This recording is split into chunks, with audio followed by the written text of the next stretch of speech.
امام نے کہا لہذا ایران نے کہا کہ جب امام سے بیعت نہیں لے سکے تو غلام سے بیعت کی سوچ بھی کیسے سکتے؟ اچھا ایک بات بعض لوگوں کے ذہنوں میں آتی ہے، سوال کرتے ہیں اسرائیل اور امریکہ حملہ کر رہے تھے عرب ممالک مثلا فلسطین پر حملہ کر رہے تھے، غزہ پر حملہ کر رہے تھے، یمن پر حملہ کر رہے تھے، سیریا پر حملہ کر رہے تھے، لبنان پر حملہ کر رہے تھے۔ ان ممالک میں رہنے والا کوئی شیعہ تو ہے، ممالک پر امریکہ اور اسرائیل حملہ کر رہے ہیں، ان میں تو کوئی شیعہ ہے نہیں، شیعوں کی کوئی قوم وہاں پہ ہے نہیں، پھر شیعوں کو اس میں مداخلت کی ضرورت کیا پڑی؟ جس طریقے سے دوسرے ممالک خاموش تھے، ایران بھی چاہتا تو خاموش رہ سکتا تھا، ایران نے بیچ میں مداخلت کیوں کی؟ اور اس مداخلت کے نتیجے میں عصر حاضر کا سب سے قیمتی سرمایہ ہم نے اپنے ہاتھوں سے کھو دیا۔ تو ایران نے ان معاملات میں مداخلت کیوں کی؟ اہل سنت تھے، رہنے والے جتنے بھی ہیں ان عرب ممالک میں کوئی شیعہ نہیں ہے، سب کے سب ان میں کوئی اہل سنت ہے، کوئی دیوبندی ہے، کوئی بریلوی ہے، الگ الگ طبقات سے تعلق رکھنے والے ہیں۔ تو پھر ان شیعوں کو ضرورت کیا پڑی کہ ان کے معاملات میں دخل اندازی کرے؟ کہا ہمیں ان سے کوئی مطلب نہیں ہے کہ ہم ان کے معاملات میں دخل اندازی کریں۔ رہبر نے دنیا کو بتایا ہم جس درسگاہ سے درس لیتے ہیں اس کا نام ہے کربلا، اور کربلا صرف اپنے لیے جینا نہیں سکھاتی ہے بلکہ کربلا کا پیغام یہ ہے کہ خود بھی جیے اور دوسروں کو بھی جینے دو۔ کربلا یہ پیغام سکھاتی ہے۔ آپ جا کر دیکھیے ملک بھر میں بہت سے مقامات پر حملے ہو رہے ہیں، بم بنائے جا رہے ہیں، لیکن آپ کو ان میں کبھی کوئی حسینی نظر نہیں آتا۔ مسلمان نظر آ سکتا، مسلمان نظر آ سکتا، اور میں اس لفظ کو اس لیے کہہ رہا ہوں کیونکہ رسول کے بعد پہلی واردات رسول کی بیٹی کے دروازے پر مسلمانوں نے انجام دی، لیکن اس بات کی گارنٹی ہے کہ کبھی ظلم کرنے والا حسینی نہیں ہوگا۔ اگر حسینی ہے تو وہ سماج میں مظلوم ملے گا، کہیں پرداری نظر نہیں ہے۔ لہذا امام حسین علیہ السلام کا مقصد کیا ہے؟ وَإِنَّمَا خَرَجْتُ لِتَرْبِيَةِ إِصْلَاحِ، اپنے نانا کی امت کی اصلاح کے لیے نکل رہا ہوں۔ یہ مقصد ہے امام حسین علیہ السلام۔ لیکن کیا آج ہمارے یہاں اس مقصد کے تحت عزاداری ہوتی ہے؟ آج ہمارے یہاں اس مقام پر سلام کرو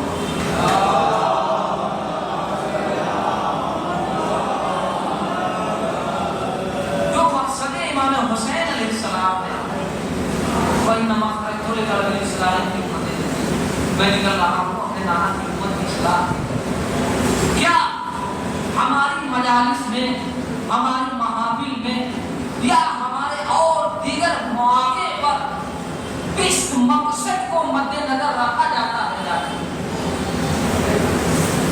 اگر یہ مجالس، یہ محافل، یہ شب داریاں، یہ جلوس ادا حسین کے مقصد کے تحت ہے تو پھر یہ قابل قبول ہے، اور اگر نہیں ہے تو پھر یہ قابل قبول نہیں ہے۔ جو